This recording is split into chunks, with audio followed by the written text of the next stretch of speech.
Ladies and gentlemen, welcome to an episode of the Advanced Stat where we talk all things basketball, but in a more advanced stat type of way. Today, we are going to be talking about, can Paul George help the Philadelphia 76ers win a championship? Now, before I go any further, this episode of the Advanced Stat is brought to you by At the Buzzer Sports. At the Buzzer Sports, which is the channel you guys are watching right now, provides all things basketball, whether it's scouting reports for the upcoming draft class, whether it's bringing or reacting to recent games or instant game reactions, around the clock coverage when it comes to off-season trades, free agent signings, coaching signings, anything you want in the basketball world. We also crack down a little bit more on college basketball, or I will be cracking down more on college basketball this season. So if you guys like this type of content, make sure you like, comment, and subscribe. So, as we all know, the Philadelphia 76ers signed Paul George to a 4-year, $212 million deal. And a lot of people are saying, which I can agree with, that this contract will be really bad after the second season. And if we look at Paul George's numbers, he's averaging about 23 points per game, 5 rebounds per game on 3.5 assists with 47% shooting from the field and 41% from three.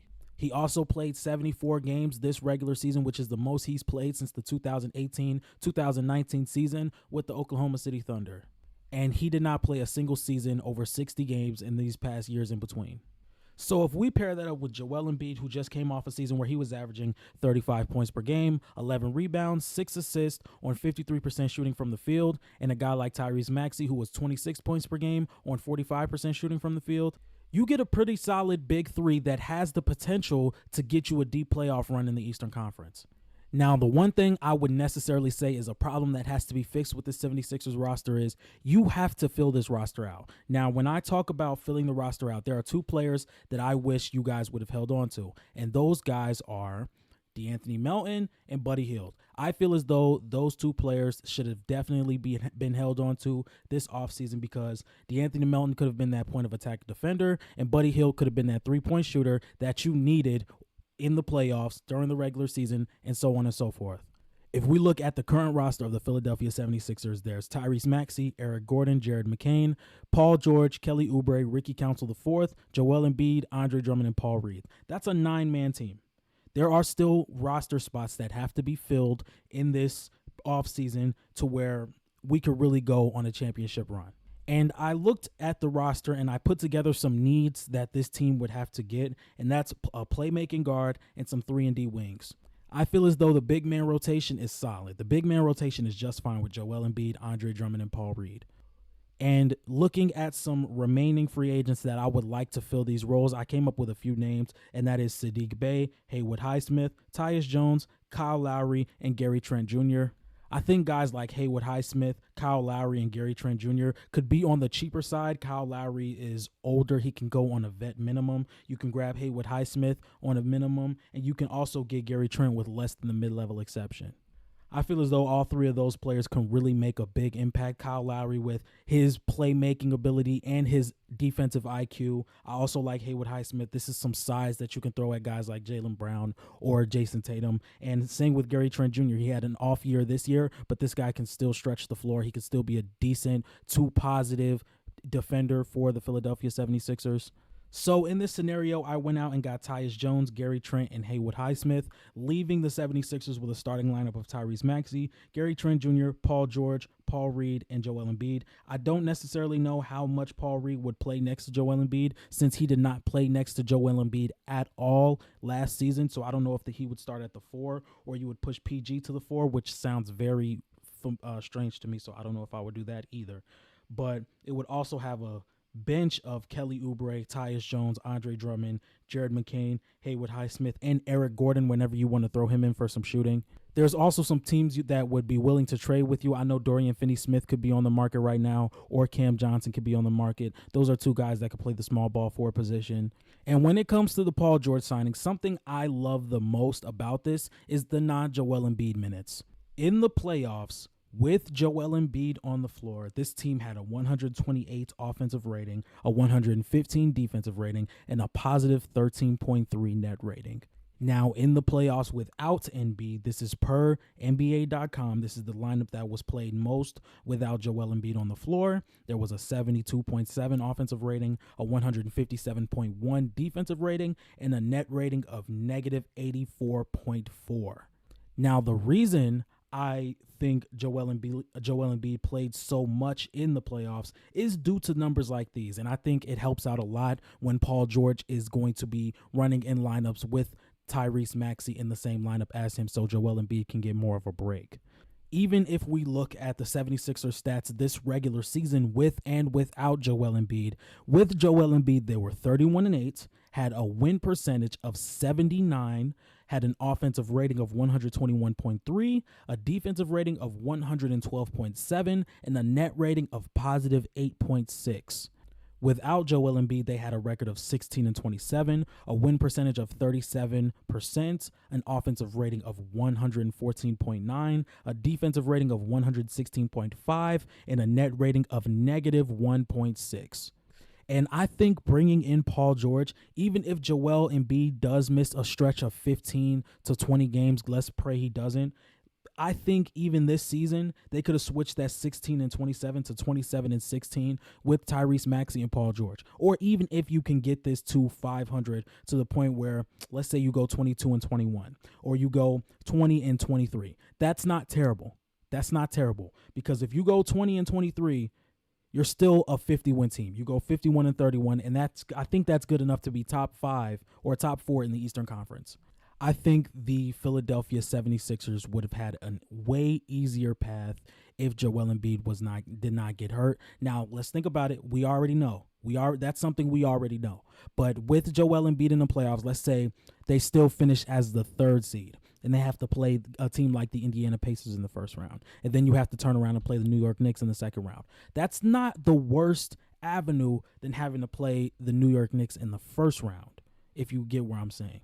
You have a fully healthy Joel Embiid, and even with a hobbled Joel Embiid, you took this team to 6 games. But based off the stats I just showed you, I feel as though this 76ers team will not go far if this is their current roster. I feel as though there are still 2 to 3 impact players you are going to have to bring in, because I love the draft pick of Jared McCain. We do not know if he's going to impact immediately. We don't know if this is a guy who's going to be picking it up after halfway through the season. We don't know if he's going to contribute from day one, from halfway through the season, maybe even a year from now. We don't know, but you shouldn't have to put all that expectation on him anyway. Now, before we wrap this up, I'm going to compare the Philadelphia 76ers, how they are right now without my basically free agent signings that I kind of tacked on to this team. We're going to compare this team to the Knicks, the Bucks, and the Celtics, just how they are right now. Now, if we look at the New York Knicks, I feel as though the New York Knicks are the deeper team. I feel as though their number one can go toe-to-toe with the 76ers number one. But the thing that scares me is, can the Knicks number 2 go toe-to-toe with Tyrese Maxey? And that's Julius Randle. Julius Randle is an all-NBA type of player. We know how Julius Randle is in the playoffs. The body language gets shaky. The shot diet is not the best. I would love to see how Julius Randle plays for the New York Knicks coming up this season, But when it comes to star for star, Philly wins. But when it comes to roster construction, I'm going to give it to the New York Knicks. When they have guys like Josh Hart, OG Anunoby, Mikal Bridges, Mitchell Robinson, there are a ton of players that the New York Knicks can throw at Paul George and Tyrese Maxey. There's a ton. There's not much the 76ers can throw at Jalen Brunson. In a 7-game series with how the rosters are constructed right now, I would still take the New York Knicks. I feel as though the 76ers still have to fill out this roster. I do not think they're done. But as of right now, I would take the New York Knicks.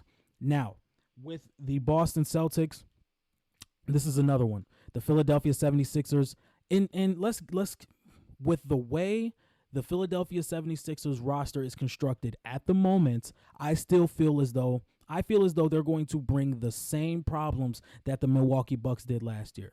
Yeah, you have great stars, but you are really depending on people who can't give you quality consistent minutes throughout an entire season. They can give you stretches, they can give you games, but they're not going to be consistent through an entire season in their role. Yes, I like Eric Gordon. He's too old to be having the expectation you guys are going to put on him. Yes, I like Jared McCain. This guy is a rookie. You can't really expect him to be consistent throughout an 82 game season. There are still so much pieces that are still left in free agency that you can go get. Anyway, that's going to wrap up my video for how far I think the 76ers can go. If the 76ers fill out this roster with some solid pieces, I wouldn't even say much more. You have a good rotation when it comes to big men. You have a good six-man in Kelly Oubre. I would like to get a starting four, maybe a lengthy two who can be a defender next to Tyrese Maxey, and I feel as though this team will be just fine. Like, there are 4 teams I see that can make the conference finals right now. The Celtics, the Knicks, the 76ers, and the Bucks. And honestly, I think the Celtics are the better team than all of these teams, so I would give them an Eastern Conference spot off rip. I think the 76ers are maybe 2 to 3 pieces away from really being a championship team. And this does not have to be this year. It does not have to be this year. You can throw some stuff at the wall, see what sticks, and then maybe next year is the year you really go all in for a championship. Now, if it happens this year, I'm not going to complain at all. But I still feel as though there are some pieces that you can go get to fill out this roster and really be a championship level team. Anyway, that's going to do it for the advanced stat. This video is brought to you by At The Buzzer Sports, the YouTube channel you guys are watching this on currently. And if you guys like this type of content, make sure you like, comment, and subscribe. And I'm out. Peace.